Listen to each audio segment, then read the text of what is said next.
తరగతి గదిలో పాఠాలు చెప్పాల్సిన ఓ టీచర్ విద్యార్థినులతో సేవలు చేయించుకున్న ఘటన శ్రీకాకుళం జిల్లాలో చోటు చేసుకుంది.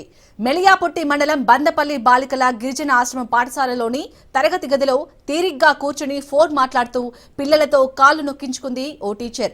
ఇందుకు సంబంధించిన వీడియో ప్రస్తుతం సోషల్ మీడియాలో వైరల్ గా మారింది. టీచర్ నిర్వాకంపై విద్యార్థినుల తల్లిదండ్రులు తీవ్ర ఆగ్రహం వ్యక్తం చేస్తున్నారు. ఈ ఘటనపై ఐటీడీఏ సీతంపేట పీఓ పవార్ స్వప్నిల్ జగన్నాథ్ స్పందిస్తూ సదరు టీచర్ కు ఇప్పటికే షోకాస్ నోటీసులు జారీ చేశామని ఘటనపై విచారణకు ఆదేశించినట్లు తెలిపారు.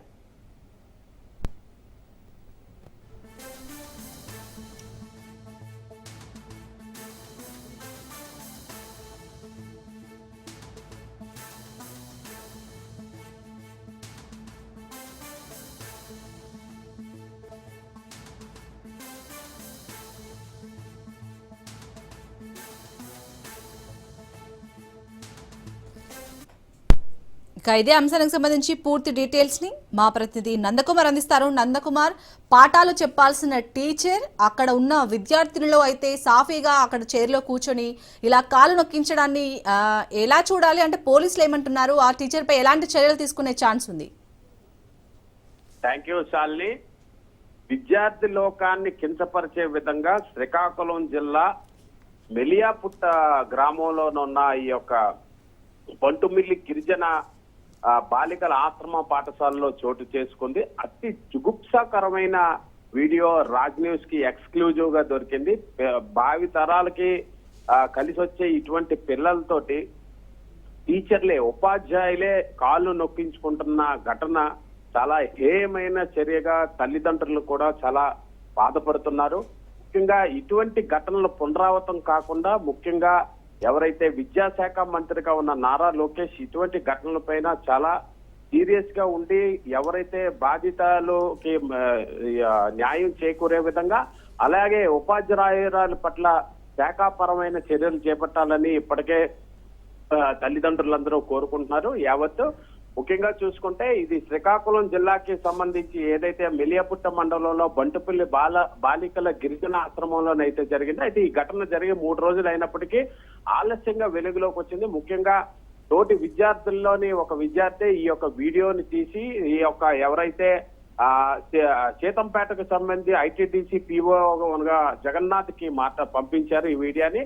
వెంటనే అధికారులు దీనిపైన విచారణకు ఆదేశించి ఎవరైతే ఈ యొక్క ఉపాధ్యాయురాలు ఎవరైతే కాళ్ళు నొక్కించుకున్న ఉపాధ్యాయురాలకి ఇప్పటికే షోకాజ్ నోట్ కూడా ఇష్యూ చేశారు. దాని మీద క్లియర్ ఎక్స్ప్లెనేషన్ గానీ ఇవ్వకపోయినట్లయితే మటుగా తక్షణమే అన్ని రకాల శాఖాపరమైన చర్యలు చేపడతామని ఇప్పటికే ఆ షోకాజ్ నోటీస్ లో క్లియర్ గా తెలియజేశారు. ముఖ్యంగా ఎవరైతే విద్యార్థులకి సంబంధించిన ఇటు తల్లిదండ్రులు ముఖ్యంగా అటువంటి గిరిజన పాఠశాలలోనే చదివిస్తున్న ఎవరైతే తల్లిదండ్రులు చాలా బిలో పావర్టీ లైన్ కి సంబంధించిన వాళ్ళు, అది కూడా గిరిజన ప్రాంతాలకు సంబంధించిన తల్లిదండ్రులు తమ పిల్లలు భవిష్యత్తు రీత్యా ఈ యొక్క ఉపాధ్యాయురాలని దేవతల్లా పూజిస్తూ తమ పిల్లల్ని భవిష్యత్తులో ఒక పొజిషన్లకు తీసుకువస్తారన్న ఒక నమ్మకంతో తమ పిల్లల్ని ఇటువంటి హాస్టల్స్ లో వదిలి వెళ్తే ఇటు సొంత పనులు చేయించుకోవడానికి అది కూడా అతి జుగుప్సాకరమైన కాళ్ళు నొక్కించుకునే దిశగా మీరు చూడొచ్చు ఆ వీడియోలో. ఆ ఉపాధ్యాయురాలు అయితే ధీమాగా వెనక్కి పడుకొని ఒక సెల్ ఫోన్ కూడా మాట్లాడుతూ ఈ అభం శుభం తెలియని ఈ యొక్క చిన్న విద్యార్థులతోటి ఈ కాళ్ళు నొక్కించుకుంటున్నారంటే సభ్య సమాజం ఏ విధంగా చూడాలి? అసలు భావితరాలకి ఇటువంటి ఉపాధ్యాయులు అసలు ఏం చెప్పాలనుకుంటున్నారు అనే దానిపైన ఇప్పటికే యావత్ ఇటు ఆంధ్రప్రదేశ్ లో ఉన్న తల్లిదండ్రులందరూ కూడా కోపోద్యూకులు అవుతున్నారు.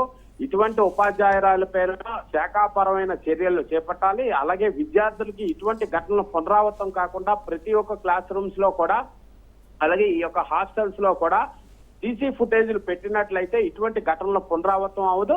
అలాగే ఏదైతే సీతంపేటకి సంబంధించి ఐసీడీఎస్ పీఓ కూడా దీని మీద చాలా ఆగ్రహం చెంది ఇమీడియట్ గా దీని మీద శాఖాపరమైన దర్యాప్తు చేయడానికి ఇప్పటికే కమిటీని కూడా నియమించే కార్యక్రమంలో ఉన్నారని మనకు తెలుస్తుంది. Shalini. Right, thank you Nandakumar.